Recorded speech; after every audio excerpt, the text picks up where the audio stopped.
Então, pessoal, mais um complemento em relação a essa questão da trigonometria é o que a gente chama aí de lei dos cossenos, teorema dos senos. Então, a gente viu, discutiu sobre a trigonometria no triângulo retângulo. Então, se vocês estiverem seguindo a ordem, né, conforme eu estou postando aí, depois vira o teorema dos cossenos e agora a gente vai falar em relação ao teorema dos senos.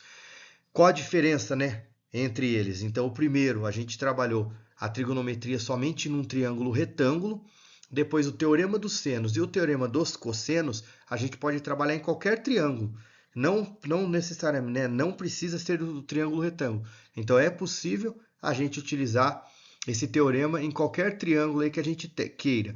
Lembrando, novamente, né? Só reforçando que um triângulo a gente possui três ângulos. Então, esses ângulos não precisam ser iguais. A gente não vai ter um ângulo de 90 graus e a gente consegue aplicar o teorema dos senos. Lembrando que a soma dos três ângulos internos vai ser 180 graus, como de qualquer outro triângulo. A gente vai ter a ideia da trigonometria, que é associar esse ângulo com as medidas dos lados. Então, a trigonometria, na verdade, é isso. A gente conseguir fazer essa associação.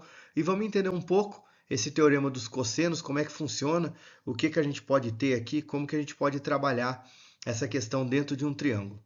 Bom, então, quando a gente pega e vai associar o teorema do seno, pensa que a gente tem um triângulo qualquer, e daí nesse triângulo eu vou ter três ângulos internos, então eu vou marcar esses três ângulos, vou chamar esse daqui de alfa, vou chamar esse daqui de beta e vou chamar esse daqui de gama.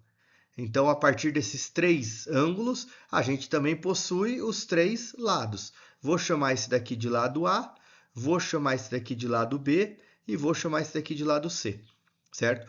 E qual que é a ideia, ou melhor, né, o que fala o teorema dos cossenos, o teorema dos senos? Fala para a gente que a gente tem uma relação entre o lado e o ângulo oposto desse ângulo. Então, todo lado ele é proporcional ao seno do ângulo oposto.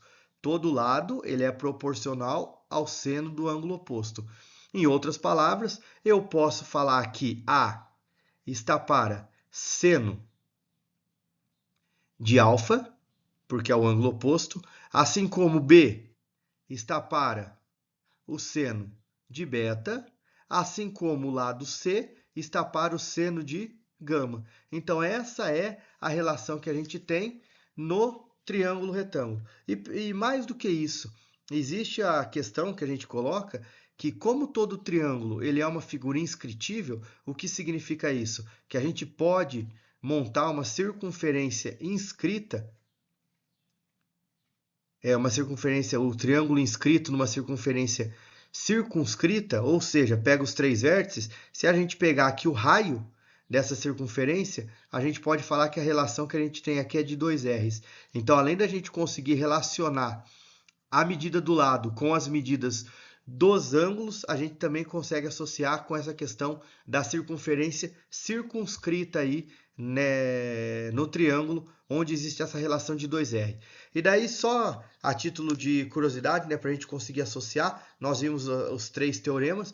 Mas quando que eu uso o teorema dos senos ou quando eu uso o teorema dos cossenos?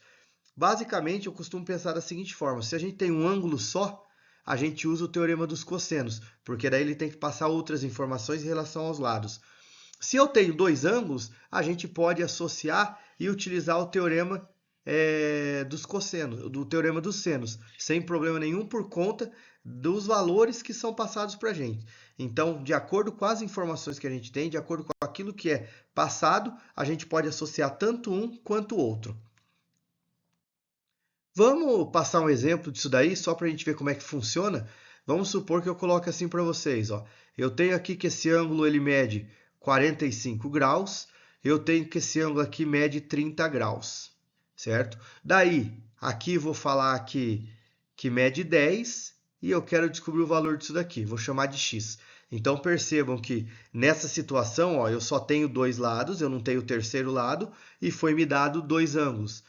Então, fica fácil a gente pensar que nós precisamos utilizar o teorema dos senos.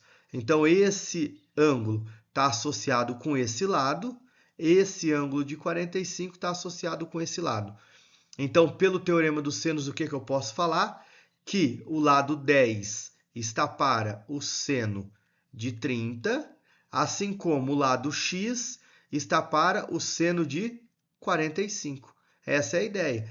Lá a gente montou que existe a proporção entre todos os lados, mas na verdade eu preciso de 2 para conseguir relacionar. Substituindo aqui o que a gente tem, então eu posso falar que eu vou ter 10 dividido por meio, lembrando que tabela de ângulos notáveis, seno de 30 é meio, assim como x está para raiz de 2 sobre 2. Mesma coisa. Quando a gente associa, a gente faz a ideia da tabela dos ângulos notáveis. E agora, o jeito que eu posso fazer? Uma das formas mais práticas aqui, né, que a gente está acostumado, multiplicar os meios e os extremos. Então, eu vou ter 10 vezes raiz de 2 dividido por 2, está para, né, x vezes meio. Se a gente for pensar em termos matemáticos, se eu tenho 2 desse lado e tenho 2 desse lado, eu posso cancelar. 1 vezes x fica x, e isso vai ser exatamente 10 raiz de 2. Então, está lá a medida do lado que está oposto ao ângulo de 45 graus. Percebam, né, que esse lado 10 raiz de 2 é maior que 10, porque você está multiplicando pela raiz de 2, porque ele está oposto ao maior ângulo que foi dado. Já o 10 está oposto ao ângulo de 30. Então é isso. Valeu aí, até mais. Um abraço. Tchau, tchau.